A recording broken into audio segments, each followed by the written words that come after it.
welcome to the Cancer Journey podcast. I'm Alicia. And I'm Sherry Ann. So we're going to start with our pest check-in. Sherry Ann, do you want to start? Yes. So physically, 7.9, emotionally, 8.4, spirit, 8.7, and hope is a 9.3. And my word for this moment is, wow, what came up for me was sandwich. That's really interesting. Okay, has so many No judgment. meanings, perhaps. It is what That's it is. right. Okay. Physically, I'm an 8. Emotionally, I'm a 7.5.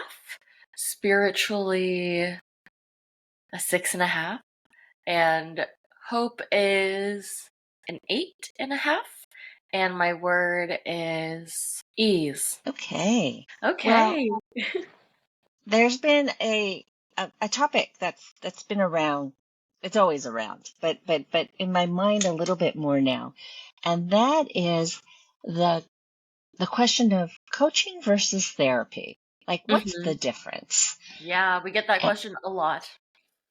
yes, and it's a very provocative question because not that there's overlap, but coaching has some feeling of it. There's therapeutic, so people go, "Ooh, is it therapy?"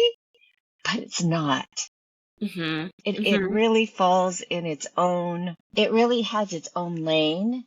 And while it does feel therapeutic, I started off coaching with this analogy, kind of like the personal trainer for your inner workings, for your emotions, your mental health, and your spiritual health.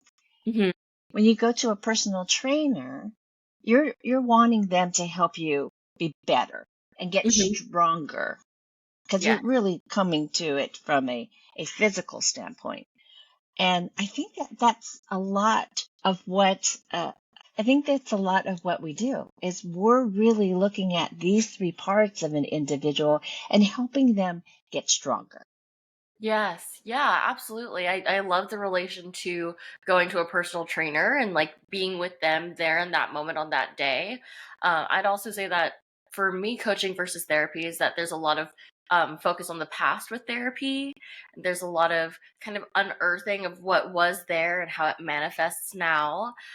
Whereas with coaching, it's about the present moment. It's about right now, at this time, on this day, with the call with your coach, and how we're talking about how you feel like you're showing up, or something that's recent that's going on for you, and how you feel right now. Whether it's like, oh, I'm having like a really good day, or I'm having a really bad day, and having the opportunity to explore that without trying to connect it necessarily to anything else. It's not like, oh, it's this way because, or it's that way because. It's really just, I feel this way and I do. This is how I feel. And it's like, okay, let's talk more about that and let's like unwrap that present. Yeah. Oh, I like the way you said present and presence. Yeah. It's like Christmas morning, and you've got all your attention on this present that's in front of you, and you're unwrapping it, and there's already this anticipation of something exciting inside. And while that may seem wildly crazy on a cancer journey, it's like there is a message, a gift with each. Oh, I know that can trigger a lot of people when I say that right now, but there is something here for us to either push against, to learn from, to discover. And so I'm going to look at the present more as a discovery. It's like, okay, so my emotions are here. Yes. Why am I feeling this anxiety? What's this hopelessness and despair about? And if I really look at those constricting emotions, they're really about the worry about the future. And so as a coach, we're standing here in the present moment with our clients, and we're saying, okay, so what's really going on? What are we about to go into? I'm going to bring in the example of Michael Strahan and his daughter. So Michael Strahan's a former football player, and so he knows all about coaching. He's embraced coaching to improve his journey through football. Mhm. And now his daughter's diagnosed and going through her cancer journey with brain cancer. Mhm. And while she physically is being supported by the medical team, someone like us, a cancer journey coach, can come in and help her look and embrace what's present right now. So, Yes. how's your mental health? What are the stories you're telling yourself? How are you talking to yourself? And Mhm. then the emotional, what's coming up? I'm scared. Yeah, let's look at the fear right now and what's true right now to Yes. really be with what's going on. And then the spiritual, it's not just our connection to something bigger, which we're all connected to the bigger thing. It's how alive are you in this moment? Your spirit, how alive is that? Because that matters. That Mhm. matters so much in how you're dealing with your treatment, how you're going through your days, your outlook in the future. You know, Yeah. if that is just a flicker, and I got to say, mine was through treatment, my treatment journey, really impacts everything else. Absolutely. And it's really um I think that coaching becomes such a like amazing resource when you're going through cancer or cancers in your life because um there isn't much of a past to like latch onto, right? There's not something in the past that you can be like, okay, I'm this way now because this happened in the past. When it comes to cancer, a lot of stuff, it's just the flip of a switch and cancer is in your life. And so coaching, meeting you where you are each and every day, I think it's broken down to like what we do, right? Cancer journey coaching, specifically for cancer people and how it comes into your life, specifically the journey, the emotional, mental, spiritual journey that you're on here. And then the coaching is really what supports that because that's kind of what's already missing, right? It's the recognition that there is this turmoil that hits you, and that sometimes you can't unearth that from what's come before. It's not necessarily about what happened before. It's about this cancer now and how we can support everyone who's being affected by it, whether it's the patient, a survivor, or a caregiver. Like with your example with Michael Strahan, like he's going through a cancer journey by having his daughter actually be diagnosed with cancer and Yes. she's on a cancer journey literally as the patient. So again, with all the medical treatments, that's beautiful support, but sometimes we need so much more than that to give us hope and to give us a place to um, really like feel awful sometimes. It's so hard to find a place to feel like this just sucks. And so people like Yeah. internalize it and they hold on to it and they're trying to just push through their treatments and this experience so that they can almost like block it out in the past. But what we do is that we give a place for that to release and a place to really Yes. express that. Yeah. It's so well said, and it's true. And I love that you brought up that Michael Strahan is also on a cancer journey. I Mhm. mean, we tend to forget, or not even forget, but we pay so much attention to the patient, rightfully so. But there is someone right beside them going through the same thing, Mhm. but not having the physical Yeah. impact. But And they're sometimes still going through that mental and emotional and spiritual turmoil. Mhm. And whether we call it a roller coaster or a tornado or a spiral, it's chaotic and it's Yeah. filled with trauma, challenges, and shit. Let me just say it. It's not good. Yet, okay, I want to stay away from good and bad, but it's hard. And we It's know really that. And hard. so, yeah, Yeah. we don't hold it lightly. I was just gonna say that sometimes with the caregiver especially, they kind of warrior up, which is to um kind of put the armor on yourself. And they warrior up because they think that they have to be this pillar of strength and they can't waver because, like the patient's weak and they need to be there for the patient, but they're also human and they have needs too and they need to be recognized. They get to be sad and tired and upset and just feeling helpless too. And so I think that's also why so many caregivers come to us too, because they don't see that recognition at the same time, and we're all going through that experience together, and we need to be seen for that work that we're doing, the work Right, of holding this other person and like helping them, and also the work of just healing for the patient themselves. right. And healing on that deeper level. It's not just where does it hurt? Mm. It's what's your mindset? What where are you swirling? What are you Mhm. telling yourself? Yes. What are the stories you're making up? Yeah.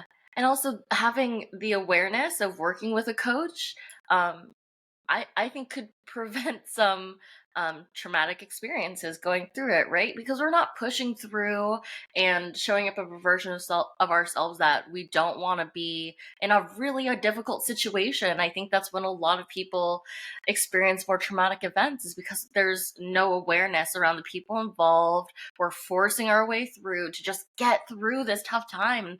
I'm not knocking people who, you know, fall off the wagon, for lack of a better term, to during these really challenging times, because that's when that happens, right? When things are just really really hard and we just like can't help ourselves, and sometimes it's like we built up that anger or something for so long that when it finally unleashes, it affects people in a way that we can't even understand.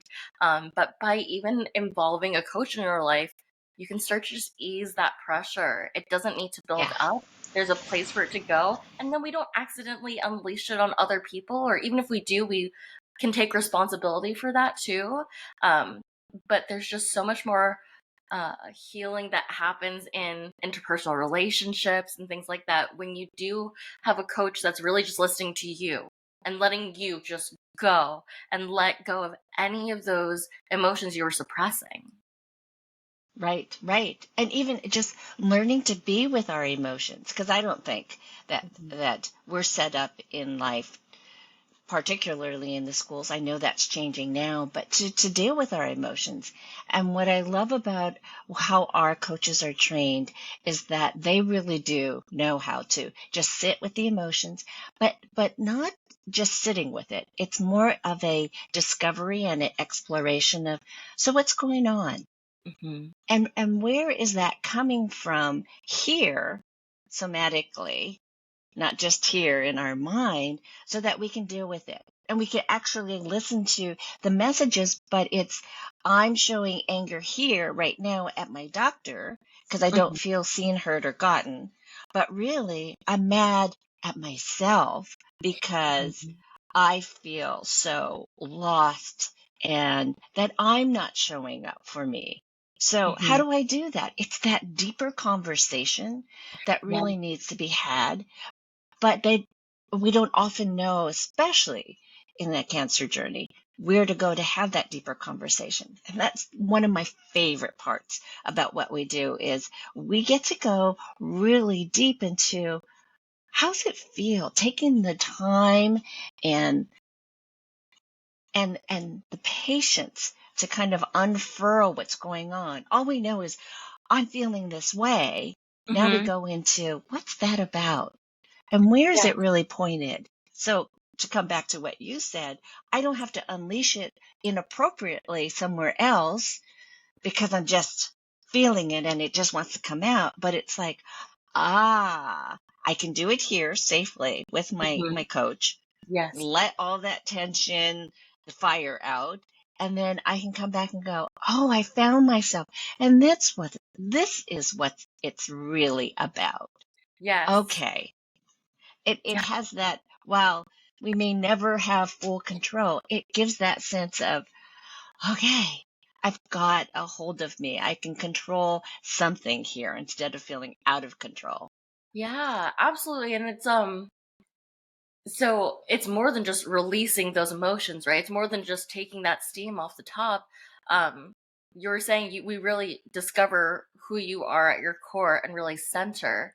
And I think you brought this up earlier with me, but you mentioned the raw materials. We all have our raw materials, but we don't really recognize them, especially when we're in kind of an emotion swirl. The emotion comes and it's taken us away, and we're there whirling with our emotion, but it's like, but where am I in this? And who am I? And where do I get myself again? And those raw materials, your strength, your natural talents that are in the essence of you. And then adding in what's really important, your values, and Hmm. putting that in. We call that the powerful 10. And that is kind of foundational.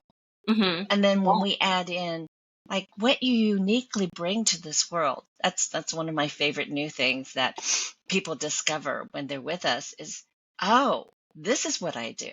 Like nobody else, that everybody counts on me for. So I've got to show up this way. This is my human responsibility for the world.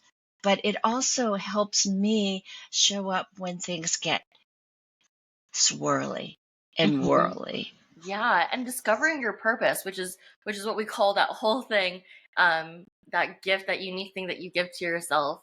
Um, Finding your purpose feels so core, right? Once you know what your purpose is and what you naturally bring, and what you naturally bring so strongly that other people connect to, there's such an ease in that.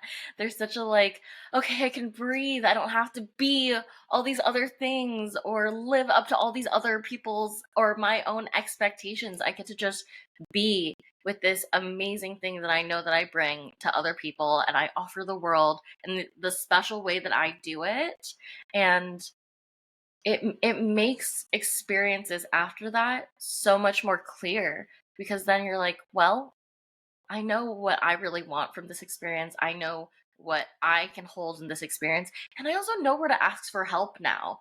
It's something that isn't my strength. I can ask someone for help there, or Right. guidance. Well, just to be fully transparent, I really embrace my purpose of fierce love. And when I get stuck or when things are tough, um, I know that I can lean on that.